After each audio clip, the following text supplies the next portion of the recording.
अगर हम ये ज्योमेट्री की बात करें, ज्यामिति की बात करें मेरे भाई, तो ये ज्यामिति में क्या क्या आपके टॉपिक हो गए जरा समझिए। सबसे पहले तो आपको इसके अंदर में ट्रायंगल के सारे प्रॉपर्टी पढ़ने होते हैं। ट्रायंगल के ऊपर में जो है वो सारी कहानियां जाननी होती हैं, जिसके अंदर खुद भी काफ़ी सारे पार्ट होते हैं, जैसे सेंटर ऑफ ट्रायंगल हो गया, सिमिलैरिटी कॉन्ग्रुएंसी हो गया, फंडामेंटल प्रॉपर्टी ऑफ ट्रायंगल हो गया, टाइप्स ऑफ ट्रायंगल हो गया। मतलब इसके खुद के काफ़ी सारे मेरे भाई भाग होते हैं यहाँ पे। उसके बाद में जो नेक्स्ट आप पढ़ते हैं वो आप मेरे भाई पढ़ते हैं यहाँ पर क्वाड्रिलेटरल यानी चतुर्भुज आप यहाँ पर पढ़ेंगे, ठीक है। और उसके बाद में नेक्स्ट अगर आप पढ़ेंगे यहाँ पर तो वो आपका हो जाता है मेरे भाई सर्कल। और लास्ट में आप वाइंड अप करते हैं पूरे ज्योमेट्री को पॉलीगन के साथ में। अब अगर हम बात करें मेरे भाई 2023 और 24 में लेकर के, तो 2023-24 में आपकी काफ़ी सारी परीक्षाएं हुई हैं, जिसके अंदर में आपका सीजीएल भी है, सीएचएसएल भी है, एमटीएस भी है, सीपीओ भी है, सिलेक्शन पोस्ट भी है। तो हमने क्या किया कि 2023-24 में सिर्फ पीछे के पहले के हमने क्वेश्चन ज़्यादा इंक्लूड नहीं किए। 23 और 24 में जितने भी आपके क्वेश्चन पूछे गए हैं उनको हम अभी टाइप वाइज इस वीडियो में करवाएंगे, और आप लोगों का कंप्लीट ज्योमेट्री का रिवीजन जो है एकमात्र वीडियो के माध्यम से हो जाएगा। तो पहले हम लोग पूरा ट्रायंगल खत्म करेंगे, फिर उसके बाद इन दोनों में से किसी एक को खत्म करेंगे, तब पॉलीगन पर हम लोग आएंगे यहाँ पे। तो हम अगर बात करें तो सबसे पहला क्वेश्चन हम यहाँ भी देखो ट्रायंगल हम शुरू कर रहे हैं, ठीक है। पहला क्वेश्चन नहीं, हम टाइप ही जो शुरू कर रहे हैं वो यहाँ पर ट्रायंगल हम शुरू कर रहे हैं आप लोगों के लिए।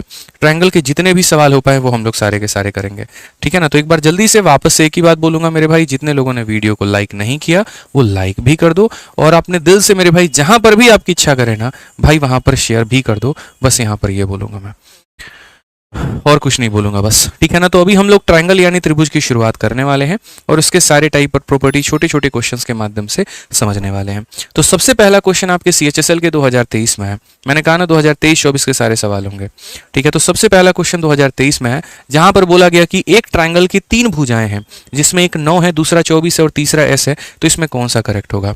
बहुत ही बेसिक सा सवाल है जो ट्रायंगल फॉर्मेशन के ऊपर में है, कि अगर ये आपका मेरे भाई ट्रायंगल है और ये ट्रायंगल की अगर 3 भुजा दी गई है, एक 9 है, एक हमारा 24 है और एक हमारा एस है, तो ये एस का मान क्या होगा। तो ट्रायंगल की बड़ी बेसिक सी प्रॉपर्टी होती है मेरे भाई दोस्त यहाँ पर, कि ट्रायंगल की कोई भी जो भुजा होती है ना, जैसे कोई भी जो भुजा होती है वो छोटी होती है, किससे, तो इन दोनों के सम से। यानी इन दोनों के सम से क्या होगा, तो मेरे भाई छोटा होगा। और मेरे भाई ये बड़ी होगी किससे, इन दोनों के डिफरेंस से। किससे मेरे भाई, तो 9 और 24 के यहाँ पर डिफरेंस है। मॉड लगा दे रहा हूँ क्योंकि डिफरेंस का हमेशा रीजन होता है पॉजिटिव आंसर लेकर के आना। 24 में से मेरे भाई 9 चला जाएगा तो 15 हो जाएगा, ठीक है। और यहाँ पर 24 और 9 कितना हो जाएगा, 33 हो जाएगा। ये हमारा बिल्कुल सही उत्तर आएगा। कौन से ऑप्शन में आपको ऐसे देखने को मिल रहा है, तो बोलेंगे sir s is greater than 15 and less than 33। s यहाँ पर जो है वो हमारा बड़ा है, और किससे बड़ा है यहाँ पर, तो आप बोलेंगे सर देखिए इसमें तो कोई ऑप्शन ही नहीं है हमारा, ठीक है ना। अब ये हमारा कैसे होगा मेरे भाई, ऑप्शन नंबर बी लोग आंसर बता रहे हैं, लेकिन उसमें तो इक्वल भी दिया गया है, ठीक है। इनके डिफरेंस से बड़ा हमेशा बोला जाता है, किसके डिफरेंस के बड़ा होगा। और यहाँ पर क्या होगा मेरे भाई, देखो इसमें गड़बड़ किया गया है। गड़बड़ यहाँ पर क्या किया गया है, ये साइन को बदल दो तो तुम्हारा ये आंसर हो जाएगा। इक्वल का केस तो मेरे भाई बनेगा ही नहीं यहाँ पर, तो आप इक्वल का केस तो ले ही नहीं सकते हो, तो आप इस साइन को बदलो यहाँ पर और तब जाकर के इसको आंसर टिक करो। इक्वल अगर हो गया ना, जैसे मानो अगर एक भुजा बाकी 2 लोगों के भुजा के सम के बराबर अगर हो गई, तो वो बड़ी परेशानी की बात हमारे लिए हो जाएगी वहां पे। समझ गए मेरी बात को लेकर के। तो यहाँ पर ये ध्यान रखना, इक्वल कभी नहीं होता है, इक्वल नहीं कर सकते, तो इसको थोड़ा मिटाइए। ये हमारे टाइपिंग मिस्टेक है, इसको हम लोग करेक्ट करेंगे। और यहाँ पर कुछ इस प्रकार से देंगे कि जो एस है मेरे भाई छोटा होगा दोनों के सम से, और जो एस है वो बड़ा होगा दोनों के डिफरेंस से। यानी ऑप्शन नंबर जो ए है वो हमारा करेक्ट आंसर आएगा। ए में सुधार करके हम लोग उसको टिक करेंगे। इक्वालिटी की साइन नहीं आती है तो आप इक्वालिटी की साइन वहां पर नहीं रखेंगे, ठीक है। पहला प्रॉपर्टी था किसका, तो ज्योमेट्री का। आ जाइए चलिए ट्रायंगल का।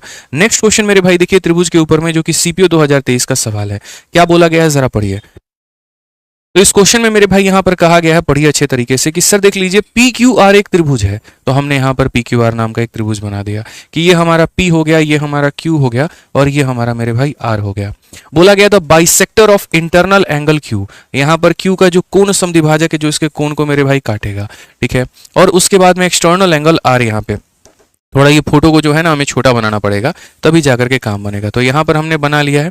अब अगर हम बात करते हैं तो बोलेंगे सर ये हमारा P हो गया, ये हमारा Q हो गया, और ये हमारा R हो गया। इसके अंदर का जो बाइसेक्टर है उसका मेरे भाई देखो, ये जो एंगल है ना इसका जो बाइसेक्टर, एंगल बाइसेक्टर का मतलब क्या होता है, जो सामने वाले कोनों को 2 बराबर भागों में मेरे भाई बांट दे, ठीक है। और उसके बाद में जो आर का एक्सटर्नल एंगल है, बाहर वाला एंगल है, इसका जो बाइसेक्टर होगा मेरे भाई, तो ये दोनों के जो बाइसेक्टर होंगे, आर का एक्सटर्नल एंगल का जो बाइसेक्टर होगा वो कहाँ इंटरसेक्ट करेगा, तो एस पे। इसका इंटरनल एंगल यहाँ पे और इसका एक्सटर्नल एंगल मेरे भाई यहाँ पे, दोनों के दोनों कहाँ मिले, एस पे।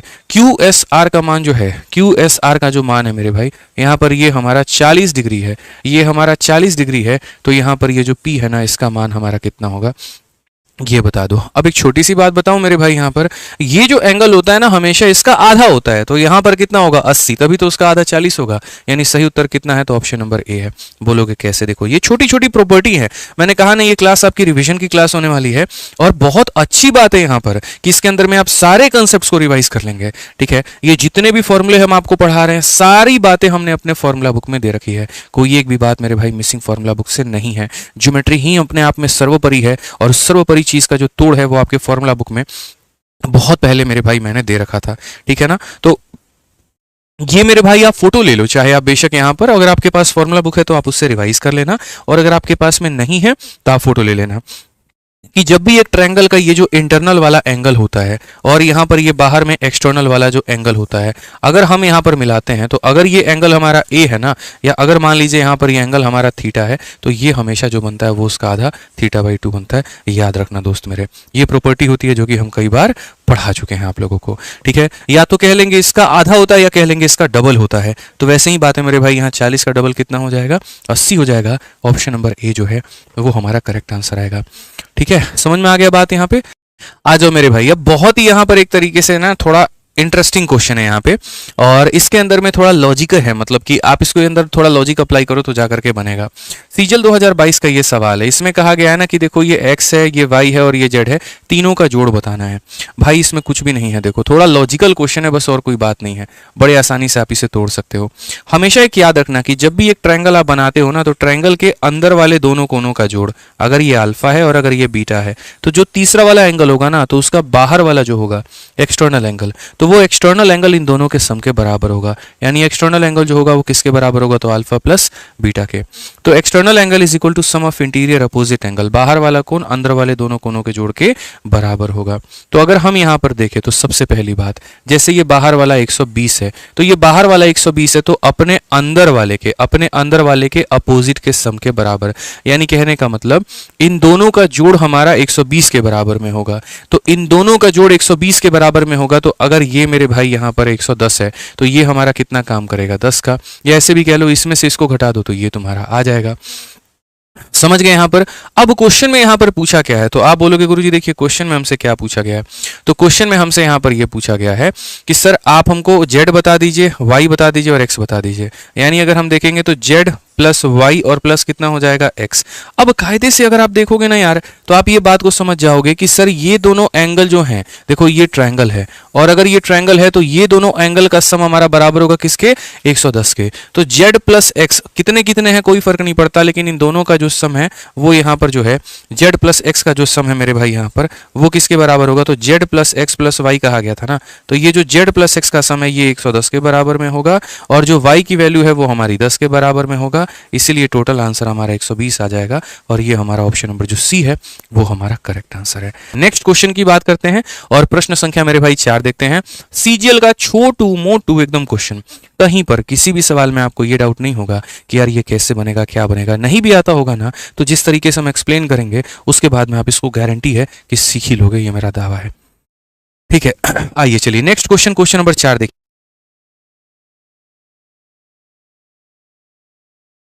आ जाइए मेरे भाई, यहां पर देखिए क्या कहा गया है,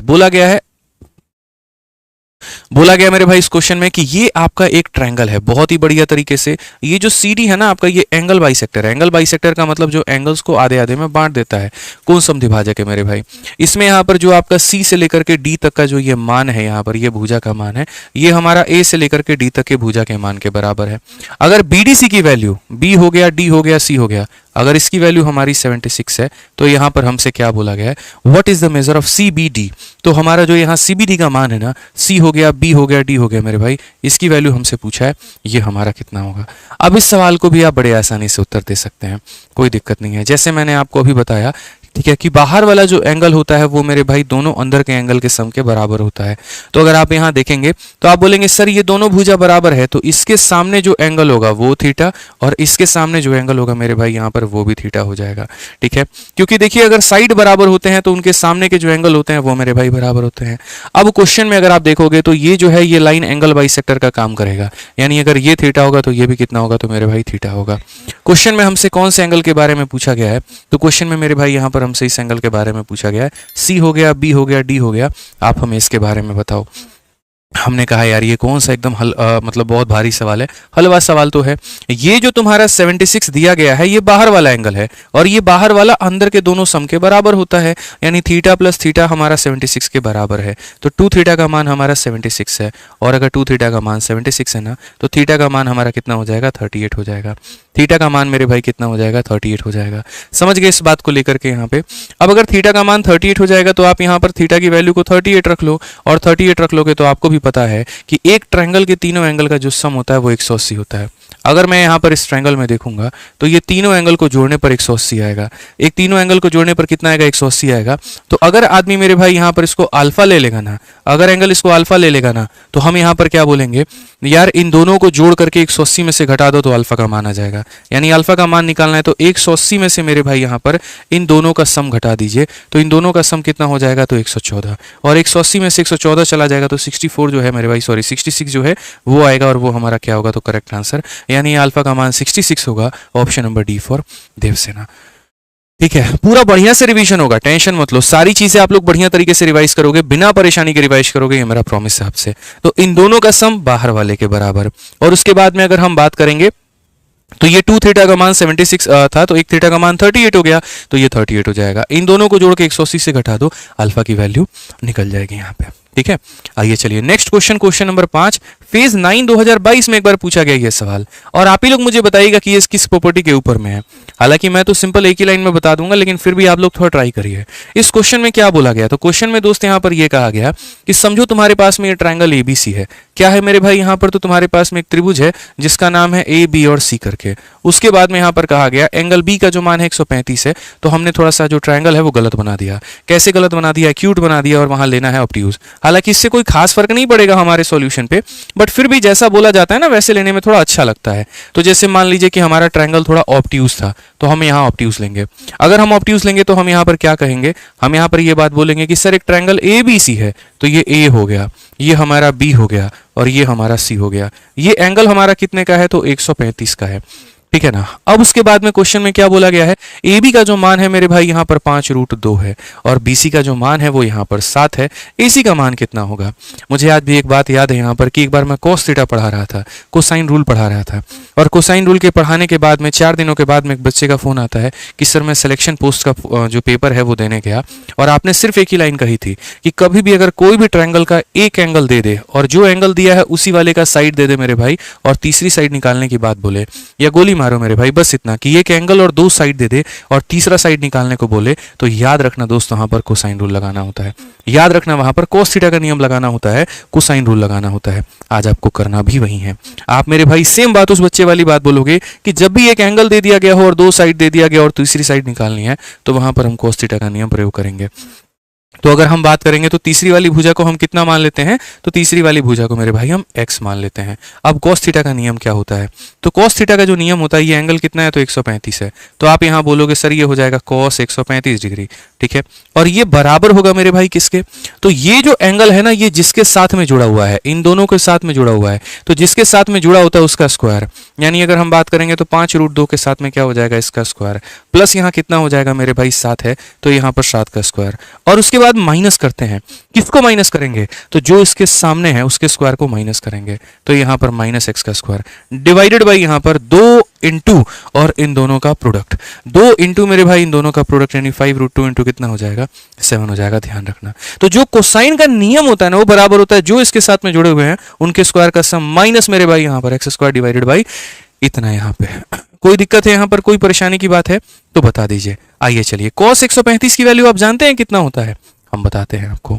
अगर आप cos 135 की वैल्यू अगर आप देखोगे ना भाई, तो cos 135 का मतलब यहाँ पर ये हो जाएगा कि सर ये हमारा है cos 90 और प्लस हमारा हो जाएगा थीटा। और cos 90 प्लस थीटा का मान कितना होता है, तो cos 90 प्लस थीटा का मान जो होता है वो हमारा माइनस साइन थीटा होता है, क्योंकि cos 90 प्लस थीटा मतलब सेकंड क्वाड्रेंट, और सेकंड क्वाड्रेंट में कभी भी cos पॉजिटिव नहीं होता। यानी ये हो जाएगा मेरे भाई -1/√2। काफ़ी सारे बच्चे नहीं जानते हैं, इसलिए मैंने यहाँ पर बता दिया। तो ये वैल्यू जो आएगी वो मेरे भाई आ जाएगी -1 किसके, तो √2 के। यहाँ पे अब देख लीजिए, 5 का स्क्वायर 25 और √2 का स्क्वायर 2, 25 इंटू 2 कितना हो जाएगा, 50 हो जाएगा। 7 का स्क्वायर कितना हो जाएगा, 49 हो जाएगा। माइनस कितना हो जाएगा, एक्स स्क्वायर हो जाएगा। 7 इंटू 5 35 इंटू 2 मेरे भाई 70, √2 हो जाएगा। आप √2 से मेरे भाई √2 को खत्म कर दीजिए, बात खत्म मेरे भाई यहाँ पर, ठीक है। अगर आप यहाँ पर और देखते हैं तो आप यहाँ क्या बोलेंगे, 70 को -1 से गुना करेंगे तो ये हमारा -70 आ जाएगा। 49 और ये मेरे भाई यहाँ पर ये कितना हो जाएगा, 99, और ये हो जाएगा माइनस का एक्स स्क्वायर। अगर आप यहाँ देखेंगे तो उस एक्स स्क्वायर को यहाँ लेकर के आइए तो ये हो जाएगा मेरे भाई 169 आपका, जहाँ पर अगर आप रूट करेंगे तो एक्स की वैल्यू कितनी आ जाएगी, 13 आ जाएगी। तो सही ऑप्शन कौन सा है, तो option number D for Devsena है। तो हमेशा इस बात को मेरे भाई ध्यान रखना है यहाँ पर कि जब भी यहाँ पर क्वेश्चन में ये बोल दे एक एंगल दिया है, दो साइड दिया है, तीसरा निकालना है, कोसाइन रूल का नियम लगेगा। एक एंगल दो साइड दिया है, कोसाइन रूल का नियम लगेगा। एक एंगल दो साइड दिया है, कोसाइन रूल का नियम लगेगा। और ये कोसाइन रूल का पर्टिकुलरली नियम है, जो भुजा मेरे भाई जुड़ी होती है उसका स्क्वायर करके सम करते हैं, जो इसके सामने होती है उसको माइनस करते हैं, और डिवाइडेड बाई इतना, काम खत्म मेरे भाई, ठीक है।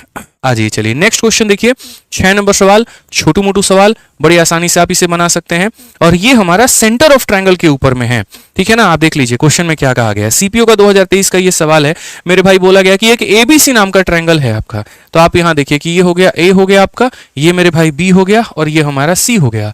एंगल एबीसी का बाइसेक्टर, यानी यहां पर इस एंगल का बाइसेक्टर, और उसके बाद में एसीबी का बाइसेक्टर, इस एंगल का बाइसेक्टर किस पॉइंट पर मिलता है, तो मेरे भाई ओ पर मिलता है।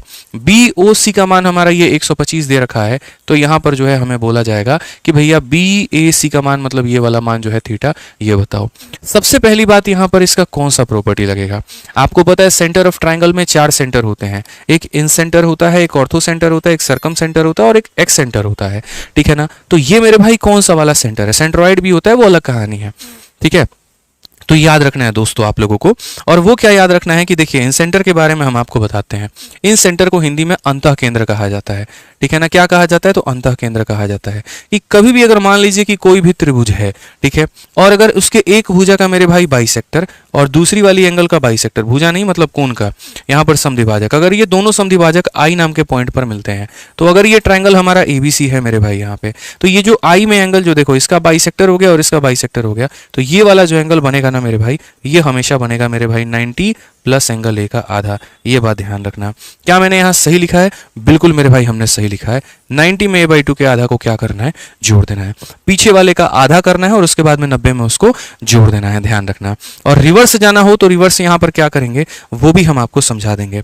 तो यानी अगर ये थीटा है ना, तो ये जो 125 है ये क्या है, तो बोलोगे सर यहाँ पर देखिए 90 में क्या किया गया है, तो 90 में जो थीटा है मेरे भाई उसका आधा करके जोड़ दिया गया है, तो यहाँ पर ये हमारा 125 निकल करके आया है। तो अगर हम यहाँ देखेंगे तो ये θ/2 का जो मान होगा, ये 90 जाकर के इधर घटाओगे तो तुम्हारा 35 आ जाएगा, और अगर θ/2 का मान 35 होगा तो थीटा का मान कितना होगा, 2 × 35 मेरे भाई 70 होगा। इसका शॉर्ट ट्रिक एक ये भी होता है बड़े आसानी से बनाने का, कि यहाँ पर मेरे भाई जो भी दिया गया उसमें से 90 घटा दो, ठीक है, 35 बच गया, उसका डबल कर दो तो सीधा आंसर हो जाएगा, बात खत्म। लेकिन ये उल्टा जाने की स्थिति आएगी, वैसा हम नहीं करेंगे यहाँ पे। CHSL का बड़ा प्यारा सवाल है, क्या बोला गया जरा पढ़िए। तो क्वेश्चन में मेरे भाई ये कहा गया एक ट्रायंगल DEF नाम का है यहाँ पे, तो हमने कहा देखो ये हमारा D हो गया, ये हमारा E हो गया, और ये हमारा F हो गया, ठीक है। DP जो है वो बाइसेक्टर है एंगल D का, तो अगर ये मान लो एंगल D है, इसका बाइसेक्टर कौन है, तो एंगल D का जो मेरे भाई बाइसेक्टर है वो यहाँ पर क्या है, तो ये हमारा DP है, ये हमारा क्या है, तो DP है। जो मेरे भाई EF को कहाँ पर मिलता है, तो EF को यहाँ पर P पे मिलता है। DE का मान हमारा कितना है, तो DE का मान हमारा 14 है। उसके बाद में DF का मान हमारा कितना है, तो मेरे भाई 21 है। EF का मान हमारा कितना है, तो ये पूरा EF का मान हमारा 9 है। तो इसमें हो सकता है या तो इसका पूछे या इसका पूछे, इसी में से किसी एक का पूछेगा। अब ये भी बात हम आपको समझाते हैं। देखिए आप अभी क्या पढ़े, तो सेंटर ऑफ ट्रायंगल पढ़े। जब इसी सेंटर ऑफ ट्रायंगल में पढ़ेंगे ना, तो सेंटर ऑफ ट्रायंगल में मेरे भाई एक बात आप सीखेंगे, और पता है क्या सीखेंगे, सेंटर ऑफ ट्रायंगल में मेरे भाई एक बात सीखेंगे, वो भी इन सेंटर के पहले। आप ये सीखेंगे ना कि यार जब भी कोई एक त्रिभुज होता है, जब भी कोई एक ट्रायंगल होता है तो एक ट्रायंगल का, ये अगर मान लीजिए कि एबीसी नाम का एक ट्रायंगल है, महत्वपूर्ण पॉइंट है, सुनिएगा सभी, इसमें बड़े आसानी से आप रिलेट कर पाएंगे। तो अगर कोई ट्रायंगल के किसी भी एंगल का कोई बाइसेक्टर होता है, यानी किसी भी कोण का कोई समद्विभाजक होता है, ठीक है, और वो सामने वाले पार्ट पे जहां पर भी टच करेगा, ठीक है ना, तो जिस रेशियो में ये दोनों भाग होंगे उसी रेशियो में यहां पर ये दोनों भाग भी होगा। एग्जाम्पल के तौर पे अगर मान लीजिए कि ये मेरे भाई यहाँ पर 5 है और ये उसका 3 गुना मेरे भाई 15 है, तो अगर यहाँ पर 2 होगा तो जैसे ये 5 का 3 गुना 15 है, तो यहाँ 2 का 3 गुना ये कितना होगा, 6 होगा। ये अपनी एक प्रॉपर्टी होती है, अपनी एक मिसाल होती है, अपनी एक बात होती है कि जिस एंगल में यहाँ पर जिस तरीके से ये दोनों मेरे भाई आपस में अनुबंधन में होंगे, गठबंधन में होंगे, उसी रेशियो में यहाँ पर ये दोनों भी होंगे यहाँ पे, ठीक है। कई बार इसको ऐसे भी लिखा जाता है, इसी चलाना, तो कई बार ऐसा होता है कि इसको ऐसे भी लिखा जाता है कि सर ए बी और अपॉन में क्या हो जाएगा, तो ए सी हो जाएगा, ये बराबर हो जाएगा हमारे B D upon D C के। ये हमें ध्यान में लेकर के चलना है यहाँ पे, ठीक है। तो अगर हम देखेंगे ना, तो सर यहाँ समझिए इस बात को लेकर के, ये 14 है और ये 21 है, तो एक बार रेशियो देखें तो 7 से काटेंगे 2 बार में, तो 7 से कटेगा ये 3 बार में, यानी ये 2 है तो ये 3 यूनिट है, ये अगर 2 है तो ये 3 यूनिट है, तो ये हमारा 2x होगा, तो ये कितना होगा, 3x होगा यहाँ पे, समझ गए। तो आज जो ये 9 हमारे सामने दिया गया है, ये ना 9 हमारा कितने का सम है, तो 2 जमा 3 यानी ये 5x का सम है। और हमसे किसका मान पूछा गया है, e से लेकर के p तक का मान, e से लेकर के p तक का मान ये पूछा गया है, यानी 2x का मान पूछा गया। तो 5x का मान देकर के 2x का मान हमसे पूछा गया, ये हमारा बिल्कुल सही उत्तर है। तो ये हमारा हो जाएगा 18/5, और 18/5 का मतलब क्या हो गया, 18 का डबल 36 हो जाएगा, यहाँ पर 3.6, ये हमारा ऑप्शन नंबर ए जो है करेक्ट आंसर है। समझ गए। आज क्वेश्चन नंबर 9 में क्या कहा गया, क्वेश्चन नंबर 9 में कहा गया, सुनिए सर, ये आपका ट्रायंगल एबीसी है, मजा आ रहा है ना, बहुत मजा आएगा, सुकून से पढ़ते चलिए, बढ़िया नोट्स बनाते चलिए, बहुत मजा आएगा। सीएचएसएल का पूछा गया सवाल है, क्या बोला गया, एक हमारा ट्रायंगल एबीसी है, तो ये हमने ट्रायंगल एबीसी को मेरे भाई बना लिया यहाँ पे। उसके बाद बोला गया एपी जो है वो बाइसेक्टर है एंगल ए का। अगर हम ये एंगल ए देखें तो इसका जो बाइसेक्टर है वो कौन है, तो ये हमारा एपी है, ठीक है ना। कौन समद्विभाजक, बाइसेक्टर का मतलब ये इस एंगल को आधे आधे में भाग कर रहा है, कौन समद्विभाजक है, ठीक है। फिर उसके बाद यहाँ पर बोला गया कि त्रिभुज एबीसी में एपी एंगल ए का समद्विभाजक है, बिंदु पी पर बीसी पर लंबवत है। बिंदु पी जो है मेरे भाई यहाँ बीसी पर लंबवत है, ये परपेंडिकुलर है यहाँ पे, ठीक है, कि ट्रायंगल एपी इस बाइसेक्टर भी है और साथ में मेरे भाई वो परपेंडिकुलर भी है, बाइसेक्टर भी है और परपेंडिकुलर भी है, समझना मेरी बात को लेकर के। उसके बाद बीपी और पीसी का जो मान है, जैसे बीपी का मान अगर x कहा गया है तो पीसी का मान मेरे भाई यहाँ 3y बोला गया है। फिर उसके बाद में AB और AC का जो मान है दोस्त, यहाँ पर AB और AC के जो मान है वो हमारे कितने हैं, तो AB का मान हमारा 4x है, तो यहाँ पर इसका मान मेरे भाई 5y + 21 है, यहाँ पे ये हमसे बोला गया है, ठीक है, समझिएगा मेरी बात को लेकर के। तो हमसे x + y का मान पूछ लिया गया कि x + y का मान मेरे भाई यहाँ पर कितना होगा। अब देखिए मैंने आपको जो है काफ़ी सारी बातें समझाई अभी यहाँ पे कि अगर कोई रेखा जो होती है यहाँ पर, सबसे पहली बात, अगर कोई रेखा मेरे भाई यहाँ पर जो है, ठीक है, दो बातें यहाँ से आप निकाल सकते हैं, हालांकि इसको बहुत शॉर्ट में भी आप चीज़ों को समझ सकते हैं। देखिए दो बातें होती हैं और वो क्या होती हैं यहाँ पे, ठीक है ना, दो बातें जो होती हैं वो क्या होती हैं समझो। सबसे पहला पॉइंट नंबर 1, एक बाइसेक्टर अलग चीज़ होता है, परपेंडिकुलर अलग होता है। जैसे क्या होगा, इस क्वेश्चन को अगर आप मेरे भाई बनाने जाओगे नॉर्मली, आपको नहीं बनेगा, आपको ये वाला पॉइंट याद रखना पड़ेगा। नॉर्मल किसी भी ट्रायंगल में, नॉर्मल किसी भी ट्रायंगल में अगर मान लो कि मैंने एबीसी नाम का कोई भी त्रिभुज बनाया और यहाँ इस एंगल का अगर मैं बाइसेक्टर यहाँ पर बनाता हूँ, ठीक है ना, जाके डी नाम का, कि ये भैया एंगल का बाइसेक्टर है, तो अभी मैंने आपको क्या कहा कि जिस रेशियो में ए बी और ए सी होंगे, यहाँ पर ए बी और बट्टे में क्या हो जाएगा, ए सी हो जाएगा, उसी रेशियो में मेरे भाई बी डी और डी सी भी होंगे। जिस रेशियो में ये दोनों होंगे उसी रेशियो में ये दोनों होंगे, बी डी और डी सी होंगे। ये मैंने नॉर्मल एक ट्रायंगल के लिए कहा था। लेकिन इसमें अगर थोड़ा सा हम चेंज कर देना तो वो मेरे भाई फिर यहाँ पर यही प्रॉपर्टी नहीं रहता, वो कुछ और बन जाता है। जैसे उसमें चेंज क्या करेंगे, सेम आपका यही ट्रायंगल रहे, सेम आपकी मेरे भाई यहाँ पर यही कहानी हो, लेकिन लेकिन लेकिन ठहरो जरा, अगर मात्र इसके अंदर में मैं एक पॉइंट यहां दे दूं ना, और वो एक पॉइंट यहां पर क्या दे दूं कि ये एंगल 90 है, उस केस में बहुत कुछ बदल जाता है। समझिए मेरी बात को लेकर के, उस केस में बहुत कुछ बदल जाता है यहां पर, समझ रहे हैं। और वो क्या क्या बदलेगा वो जरा देखो। उस केस में मेरे भाई यहां पर जो है फिर ये वाला भाग ये वाले भाग के बराबर होगा, फिर ये वाला भाग इस वाले भाग के बराबर होगा। अब बोलोगे सर ऐसा क्यों, क्योंकि ये आइसोस्केलेस ट्रायंगल यानी समद्विबाहु त्रिभुज बन जाएगा। समद्विबाहु त्रिभुज की ये प्रॉपर्टी होती है कि ये बीच वाली जो लाइन होती है ये मीडियन का काम करती है। अगर ये एंगल बाइसेक्टर भी हो जाए, अगर ये 90 भी हो जाए, तो नीचे के दोनों बराबर और ऊपर के दोनों बराबर, इसको हम बोलते हैं आइसोस्केलेस ट्रायंगल। ये दोनों बराबर और ये भी दोनों बराबर। मैंने क्या कहा यहाँ पर, क्या बोलते हैं, तो आइसोस्केलेस ट्रायंगल मेरे भाई बोलते हैं। आपने शायद पढ़ा होगा यहाँ पर समद्विबाहु त्रिभुज। तो अगर हम देखेंगे तो ये दोनों बराबर होंगे। अगर ये दोनों बराबर होंगे ना, तो यार x बराबर हो जाएगा किसके, 3y के। यहाँ पर ये बात ध्यान रखना, पहला पॉइंट। और दूसरा पॉइंट मेरे भाई यहाँ पर क्या होगा, तो पहला पॉइंट होगा कि x आपका 3y के बराबर होगा, ये आपका पहला हो गया। और दूसरा मेरे भाई ये दोनों आपके बराबर होंगे, तो ये दोनों बराबर होंगे तो 4x जो होगा वो बराबर होगा आपके 5y प्लस मेरे भाई 21 के। अब यहाँ जो x की वैल्यू 3y है वो यहाँ रखो और अपना आंसर सॉल्व करो। तो x की जो वैल्यू है मेरे भाई y की 3 गुनी है, तो 4 इंटू 3y हो जाएगा मेरे भाई 12y। 12y बराबर हो जाएगा 5y प्लस मेरे भाई 21 यहाँ पे, ठीक है ना। तो 12 में से 5 घटा देंगे तो 7y का मान हमारा 21 आ जाएगा। 7y का मान 21 आ जाएगा तो y का मान हमारा 3 आ जाएगा। अब y का मान हमारा 3 आ जाएगा, y का मान हमारा 3 आ जाएगा, तो मेरे भाई यहाँ 3 इंटू 3 हमारा x का मान कितना होगा, 9 होगा। और फिर वही बात है, क्वेश्चन में क्या अकेला x बोला है, क्या अकेला y बोला है, नहीं ना भाई, दोनों का सम बोला है। तो अगर हम यहाँ पर 9 और 3 जो है इनका सम देखेंगे तो 9 3 का जो सम होता है वो कितना होता है, 12 होता है मेरे भाई यहाँ पर। तो करेक्ट आंसर कितना होगा, 12 होगा। ये हमारा बिल्कुल सही उत्तर है, ठीक है। तो क्लियर है ये बात यहाँ पे। तो ध्यान रखना है कि अगर इसने सामने वाले पे 90 बना दिया तो इन दोनों का और इन दोनों का जो साइड है वो बराबर होगा।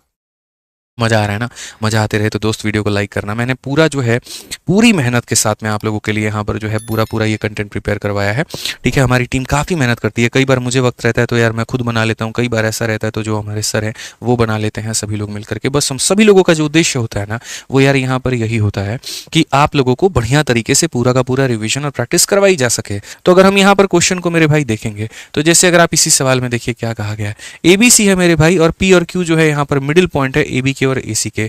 R जो है एक पॉइंट सेगमेंट है मेरे भाई PQ के। PR और RQ का जो रेशियो है वो 1 और 4 का है। PR का मान 5 है तो BC का जो मान होगा वो हमारा कितना होगा। बड़ा आसान सा सवाल है, देखिए 10 यहाँ पर जो है, बड़ा प्यारा क्वेश्चन। देखिए ABC में क्या बोला गया, कहा गया ये भैया आपका A हो गया, ये B हो गया और ये C हो गया, ठीक है। P और Q जो है वो मिड पॉइंट हो गए। इस AB का जो मिड पॉइंट है वो मेरे भाई यहाँ पर P हो गया और यहाँ पर जो मेरे भाई AC का मिड पॉइंट है यहाँ पर ये हमारा Q हो गया, ठीक है। कहा गया R जो है एक पॉइंट सेगमेंट है PQ के ऊपर में। R जो है मेरे भाई पॉइंट सेगमेंट है किसके ऊपर में, तो यहाँ पर PQ के ऊपर में, ये हमारा हो गया, ठीक है। अब क्वेश्चन में यहाँ पर क्या बोला गया है जरा देख लीजिए। तो क्वेश्चन में मेरे भाई यहाँ पर बोला गया PR से लेकर के RQ, PR से लेकर के RQ ये यहाँ पर 1 और 4 के रेशियो में है, ठीक है। साथ में हमसे ये भी बोला गया है कि PR का मान 5 सेंटीमीटर है। तो अरे एक बात बताओ यार, इसका ये 4 गुना है, तो अगर इसका ये 4 गुना है ना भाई, अगर इसका ये 4 गुना है ना, तो अगर ये तुमने ऊपर वाली लाइन को यहाँ पर 5 सेंटीमीटर बोला है, एक का मान अगर 5 है तो 4 का मान मेरे भाई ऑटोमेटिक 20 सेंटीमीटर हो जाएगा। अब एक बात बताते हैं, आपने एक थ्योरम पढ़ा होगा जिसको हम लोग मिड पॉइंट थ्योरम बोलते हैं। और मिड पॉइंट थ्योरम की कहानी यहाँ पर क्या होती है कि भविष्य में आप जैसा भी ट्रायंगल बना लो फर्क नहीं पड़ता। मैं ना अलग पेज में यहाँ पर बता देता हूँ। मिड पॉइंट थ्योरम की यहाँ पर कहानी दोस्ती होती है कि आप यहाँ पर जो मर्जी ट्रायंगल बना ले कोई फर्क नहीं पड़ता है। अगर आपने इस लाइन का मिड पॉइंट मेरे भाई और अगर आपने यहाँ पर इस लाइन का जो मिड पॉइंट है, ठीक है, अगर आप इसको जोड़ेंगे और इसकी वैल्यू अगर x है तो याद रखना मेरे भाई ये वाली रेखा हमेशा, देखो दो चीजें होती हैं, अगर आप दोनों के मिड पॉइंट को जोड़ते हो तो ये वाली हमेशा इसके पैरेलल होगी और ये x है तो ये उसका डबल 2x होगा। ध्यान रखना कि अगर इन दोनों भुजाओं के मध्य बिंदु को अगर आप जोड़ते हैं तो ये वाली रेखा इसके समानांतर होती है और इसकी ये डबल होती है, ये ध्यान रखना। उसी तरीके से अगर हम बात करें तो ये P भी हमारा मध्य बिंदु का काम कर रहा है और Q भी हमारा मिड पॉइंट का मेरे भाई काम कर रहा है, तो यहाँ पर ये जो भी होगा ना इसका ये डबल होगा। तो 5 और 20 25 है पूरा का पूरा, तो ये 25 का डबल कितना होगा, 50 होगा। ये मिड पॉइंट थ्योरम के माध्यम से आप इसका उत्तर दे रहे हैं और ऑप्शन नंबर जो बी है वो हमारा करेक्ट आंसर है, ठीक है। आ जाओ चलो क्या बाकी, अगर मेरे भाई कोई भी हमारा भाई जो है कंप्लीट मैथ पढ़ना चाहता है तो पहले से बता रखा है मैथ्स के 2 तरह के बैच आते हैं, एक हमारा रिकॉर्डेड बैच आता है, एक हमारा लाइव बैच आता है। ये मैथ्स का वो रिकॉर्डेड बैच है जिसमें मैंने सब कुछ पढ़ा रखा है, संपूर्ण ज्ञान आपको दे रखा है, पूरा अरिथमेटिक और पूरा एडवांस मेरे भाई यहाँ पर, ठीक है। एक एक टॉपिक बहुत ही बारीकी से ऐसे तसल्ली के साथ में पढ़ाया। जब यूट्यूब पर इतना तसल्ली से पढ़ाता हूँ तो एप्लीकेशन में तो कई गुना ज़्यादा होगा यहाँ पर, ये मान करके चलो आप, ठीक है। सारे टॉपिक बहुत ही डिटेल वे में कराए हैं और सभी टॉपिक्स के बहुत ही अच्छे तरीके से से टेस्ट और पीडीएफ दोनों प्रोवाइडेड हैं। सबसे बड़ी बात इस बैच की बताऊं तो इसकी जो वैलिडिटी है मेरे भाई वो लाइफ टाइम है। आपके 200 का मोबाइल का रिचार्ज 1 महीने बाद धोखा दे देगा, लेकिन ये 700 का बैच जिंदगी में कभी धोखा नहीं देगा, ये मेरी वर्ड याद रखना। इसको लेने के लिए आपको हमारा application RG Vikram ji download करना होगा, और अगर कोई समस्या आती है तो हमारे इस इंक्वायरी नंबर 8506003399 पर कॉल करना होगा। ठीक है, ये हमारा रिकॉर्डेड बैच है। अगर कोई हमारा भाई हमसे लाइव पढ़ना चाहता है कि सर नहीं हमको शुरू से पढ़ना है, मेरे पास में आराम से जो है हमारे पास में 1 साल 1.5 साल का वक्त है, तो हमारा वो चैंपियंस बैच ले सकता है, जिसको मैं 8 से 9 महीने में ये खत्म हो जाता है। ठीक है, और ये चैंपियंस बैच जो है मेरे भाई, इसकी जो वैलिडिटी होती है वो 2 साल की होती है। 8 महीने के अंदर में हम आपको इसके कंप्लीट मैथ पूरा 2 टाइम लाइव पढ़ाते हैं। अरिथमेटिक और एडवांस दोनों एक क्लास हमारी चलती है। ठीक है, इसमें डेली क्लासेस लाइव होती हैं, तो आपके पास मौका होता है कोई भी डाउट है तो उसको पूछ लेने का, और डेली क्लास में लाइव रह करके अपने इंथुजियाज्म को बढ़ाने का। काफ़ी लोग होते हैं जो खुद से वीडियो को कवर नहीं कर सकते हैं, रिदम टूट जाता है, फ्लो टूट जाता है, तो वो लोग लाइव बैच में जुड़े, ना कि रिकॉर्डेड बैच लें। अगर आप खुद से रिदम नहीं बना पा रहे हैं तो आप लाइव बैच में रहिए। एक लाइव का जो माहौल होता है वो अलग ही होता है, जो इंटरेक्शन होता है वो अलग ही होता है। ठीक है, जिस तरीके से मेरा लाइव है, तो हमारे लाइव बैच का फीस 999 रुपये है, उससे थोड़ा सा 200 ज़्यादा है। रीज़न है मेरे भाई यहाँ पर, क्योंकि इसमें लाइव आप देखते हैं थोड़ा खर्चा ज़्यादा लगता है। ठीक है, और ये भी आपका एप्लीकेशन आरजी विक्रमजीत एप्लीकेशन पर है, और ये आपका इंक्वायरी नंबर है मेरे भाई, आप इस पर संपर्क कर सकते हैं। आज के सेशन का संपूर्ण पीडीएफ हम आपको फ्री में अपने दोनों टेलीग्राम पर दे देंगे, आप यहाँ से ज्वाइन कर लीजिएगा। वीडियो कैसी लगी ज़रूर बताना, हमेशा की तरह अपना प्यार दिखाना, सपोर्ट दिखाना और बताना मेरे भाई, और प्रॉमिस करना कि अगली क्लास में आप सभी जो है वो लाइव रहोगे। सिर्फ यहाँ पर आप लोगों को एक्स्ट्रा पढ़ाएं, एक्स्ट्रा बातें बताएं, इसी वजह से अगली क्लास लगाई है, नहीं तो आधे घंटे पढ़ा करके इसको खत्म कर सकते थे, लेकिन वो मेरे दिल को तसल्ली नहीं पहुंचता, नहीं मिलता। तो मिलते हैं अगले सेशन में। आज के लिए दोस्तों इतना ही, बहुत बहुत धन्यवाद।